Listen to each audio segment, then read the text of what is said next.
Hello everyone and welcome to Spicy Soup, your channel for sociology and related topics.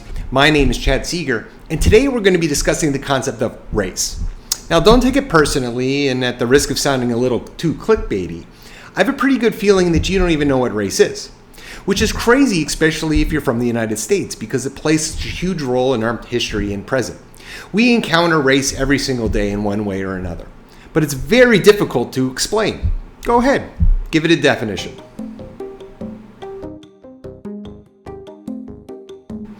If you said a group of people who look similar or have similar physical characteristics, I guess that was a pretty good shot. But we wouldn't call redheads a race, right? Babies? Babies look pretty similar. Again, not a race. Here's another common attempt. What about people from the same background? Again, nice try. But Texans aren't a race. Neither are people from Brooklyn or the Bahamas. Are the Bahamas really a race?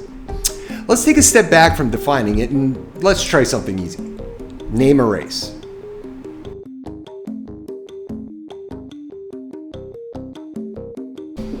White? Black? Mexican? Sure, why not?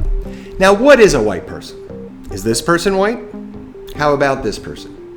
If you say you know what race is, and you can tell what a white person is because it's easy, and you want to be serious about defining something, you should be able to do better than a vague description. Or say, dedicate your life to an abstract concept. The reason this is essentially impossible is because race is a social construct.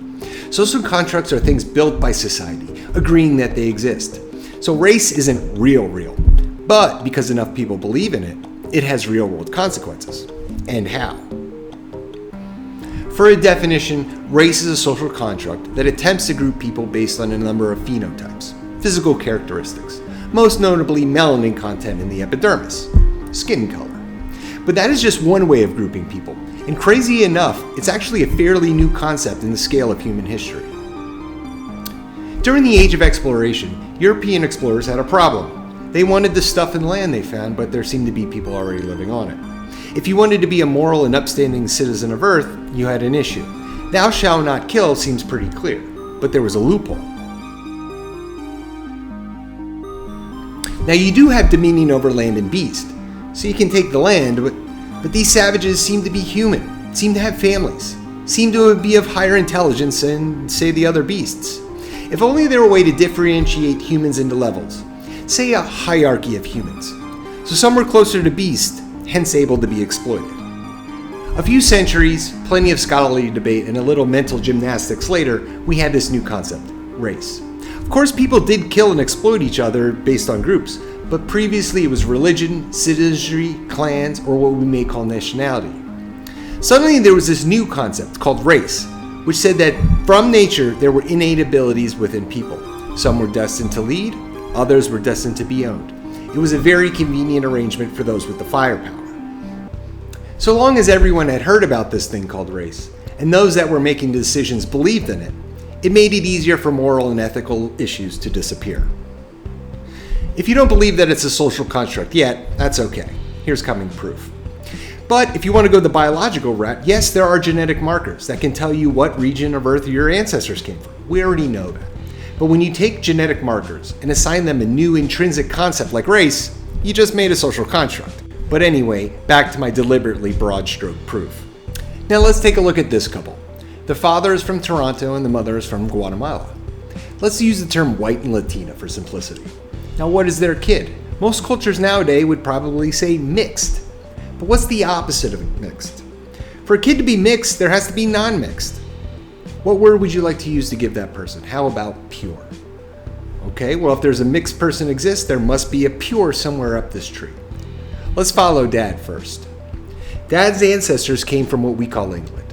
England, again, for simplicity, comes from two main groups, Normans and Anglo-Saxons. Normans were Scandinavian people who came and defeated the Anglo-Saxons until everything settled down and they reproduced. Normans are comprised of Nords and Franks who fought until they settled down and do what humans do. The Nords were from people lost to history, and the Franks are remnants of Germanic tribes who did that thing with the Gallo-Romans. Romans are part Etruscan, part Greek. Germanic tribes have their own complicated background and includes mixtures of Goth, Vandals, and Hunnic peoples from Asia. As we go back, however, how these early groups were founded is lost to history. Now let's take a look at Mom. Guatemala today was formed by when, yet again, two groups fought and then settled down: the Mayan and other indigenous groups, and the Spaniards.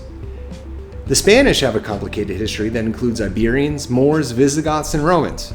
The Moors themselves came primarily from Berber and Arab people, and Arabs are one of the several Semite peoples alongside Assyrians, Hebrews, and others.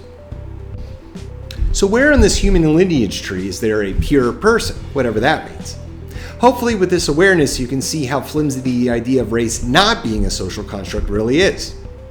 And yes, I grossly simplified this tree. The movement and displacement of human beings over millennia is beyond our scope here. However, let's not forget the second aspect of social constructs, and that's that they have real-world consequences. So even though race isn't real, it has had and continues to have real-world consequences for all of us. But that's another topic for another day. Thank you everyone for watching this episode of Spicy Soup. Leave a comment if you agree, disagree, would like to suggest future topics, or simply say hello. Like and subscribe if you like what you saw. My name is Chad Seeger, and I'll see you on the next episode of Spicy Soup.